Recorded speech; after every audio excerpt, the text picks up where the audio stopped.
S ಭಾರತದ ಜೊತೆ ಮಾತುಕತೆಗೆ ಸಿದ್ಧಾಂತ ಹೇಳ್ತಾ ಇದೆ. ಆದರೆ ಭಾರತ ಅದಕ್ಕೆ ಸೂತ್ರ ಒಪ್ತಾ ಇಲ್ಲ. ಮೊದಲು ಪೈಲಟ್ರನ್ನ ರಿಲೀಸ್ ಮಾಡಬೇಕು, ನಂತರ ನೋಡೋಣ ಅಂತ. ಎಸ್, ಇದು ಮತ್ತೊಂದು ಬ್ರೇಕಿಂಗ್ ನ್ಯೂಸ್. ಭಾರತದ ಏರ್ ಸ್ಟ್ರೈಕ್ನಿಂದ ಕಂಗೆಟ್ಟಿದ್ದಾರೆ ಪಾಕ್ನ ಉಗ್ರರು.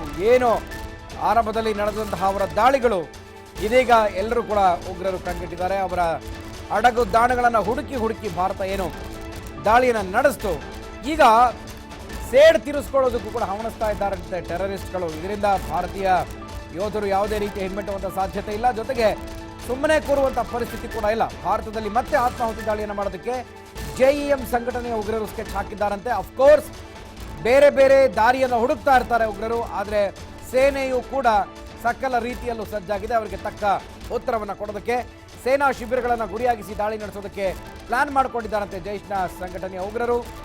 ಗುಪ್ತಚರ ಇಲಾಖೆಯಿಂದ ಎಚ್ಚರಿಕೆ ಸಂದೇಶ ರವಾನೆಯಾಗಿದೆ. ಇದೀಗ ಜಮ್ಮು ಕಾಶ್ಮೀರದ ಗಡಿ ಭಾಗದಲ್ಲಿ ಹದ್ದಿನ ಕಣ್ಣಿಟ್ಟಿದ್ದಾರೆ ಭಾರತೀಯ ಸೈನಿಕರು. ಯಾವಾಗ ಈ ಒಂದು ವಿಚಾರ ಬರ್ತಾ ಇದ್ದಾಗ, ಹೊರಗಡೆ ಬರ್ತಾ ಇದೆ, ಆತ್ಮಾಹುತಿ ದಾಳಿಯನ್ನು ನಡೆಸೋದಕ್ಕೆ ಸ್ಕೆಚ್ ಹಾಕಿದ್ದಾರೆ ಉಗ್ರ ಸಂಘಟನೆಯ ಆ ಒಂದು ನಟೋರಿಯಸ್ ಉಗ್ರರು. ಇದೀಗ ಭಾರತ ಕೂಡ ಸೇನೆ ಕೂಡ ಸಜ್ಜಾಗಿದೆ.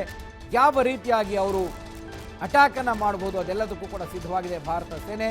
ಸೊ ಅವರಿಗೆ ಯಾವ ರೀತಿ ಉತ್ತರವನ್ನು ಕೊಡಬೇಕು ಅನ್ನುವಂಥದ್ದು. ಯಾಕೆಂದರೆ ಈಗಾಗಲೇ ಈ ರೀತಿಯಾದಂತಹ ಒಂದು ಕೆಲಸವನ್ನು ಮಾಡಿರೋದ್ರಿಂದ ಬೇರೆ ಅವಕಾಶ ಇಲ್ಲ. ಯಾಕೆಂದರೆ ಗಡಿಯಲ್ಲಿ ಇನ್ಯಾವ ರೀತಿಯಾದಂತಹ ದಾರಿಯನ್ನು ಹುಡುಕೋದಕ್ಕೆ ಪ್ರಯತ್ನ ಪಡ್ತಾರೆ. ಬೇರೆ ಯಾವ ಭಾಗದಿಂದ ಭಾರತದ ಒಳಗೆ ನುಸುಳಬಹುದು, ಹಾಗೆ ಒಳಗಿರೋರನ್ನ ಯಾರನ್ನು ಸಂಪರ್ಕ ಮಾಡಿದ್ರೆ ಈಸಿಯಾಗಿ ನಮ್ಮ ಕೆಲಸ ಮಾಡ್ಬೋದು ಅನ್ನುವಂಥದ್ರ ಬಗ್ಗೆ ಸಾಕಷ್ಟು ದಾರಿಯನ್ನು ಹುಡುಕ್ತಾ ಇದ್ದಾರೆ. ಆದರೆ ಅದು ಯಾವುದಕ್ಕೂ ಕೂಡ ಭಾರತೀಯ ಸೇನೆ ಅವಕಾಶವನ್ನು ಕೊಡ್ತಾ ಇಲ್ಲ. ಎಸ್, ಇನ್ನು ಮತ್ತೊಂದು ಬ್ರೇಕಿಂಗ್ ನ್ಯೂಸ್ ಇದೆ. ಭಾರತದ ಮುಂದೆ ತಂಡ ಹೊಡಿತಾ ಇದೆ ಪಾಕಿಸ್ತಾನ. ನಾವು ಭಾರತದ ಮನವಿಯನ್ನು ಪುರಸ್ಕರಿಸ್ತೀವಿ, ಭಾರತದ ಪೈಲಟ್ ನಮ್ಮ ಬಳಿ ಸುರಕ್ಷಿತವಾಗಿದ್ದಾರೆ.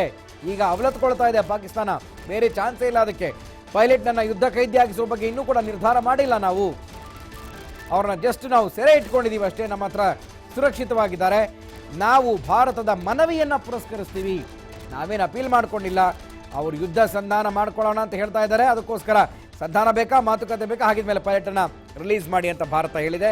ಸೊ ಇದು ಪಾಕಿಸ್ತಾನಕ್ಕೆ ಮನವಿ ಅಂತ ಅನಿಸಿದ್ಯಾ? ಓಕೆ, ಬಟ್ ಅಭಿನಂದನ್ ಬಿಡುಗಡೆ ಬಗ್ಗೆ ಕೆಲವು ದಿನಗಳಲ್ಲಿ ನಿರ್ಧಾರ ಮಾಡ್ತೀವಿ ಅನ್ನೋದನ್ನ ಪಾಕಿಸ್ತಾನ ಹೇಳ್ತಾ ಇದೆ. ಖಂಡಿತ ಮಾಡಲಿ, ಹಾಗೆ ಸುರಕ್ಷಿತವಾಗಿ ಅವ್ರಿಗೆ ಯಾವ ರೀತಿಯ ತೊಂದರೆ ಆಗದ ಹಾಗೇನೂ ಕೂಡ ಅವ್ರು ನೋಡ್ಕೊಳ್ಬೇಕು. ನೋಡ್ಕೊಳ್ತಾರೆ, ನೋಡ್ಕೊಳ್ಳಿಲ್ಲ ಅಂದರೆ ಅದರ ಪರಿಣಾಮ ಬೇರೆಯದ್ದೇ ಆಗುತ್ತೆ ಅಂತ ಪಾಕಿಸ್ತಾನಕ್ಕೂ ಕೂಡ ಗೊತ್ತಿದೆ. ಸೊ ಹಾಗಾಗಿ ಪಾಕಿಸ್ತಾನ ಸರ್ಕಾರ ಮತ್ತೊಂದು ದುರಹಂಕಾರಿ ಹೇಳಿಕೆಯನ್ನು ಕೊಟ್ಟಿದೆ.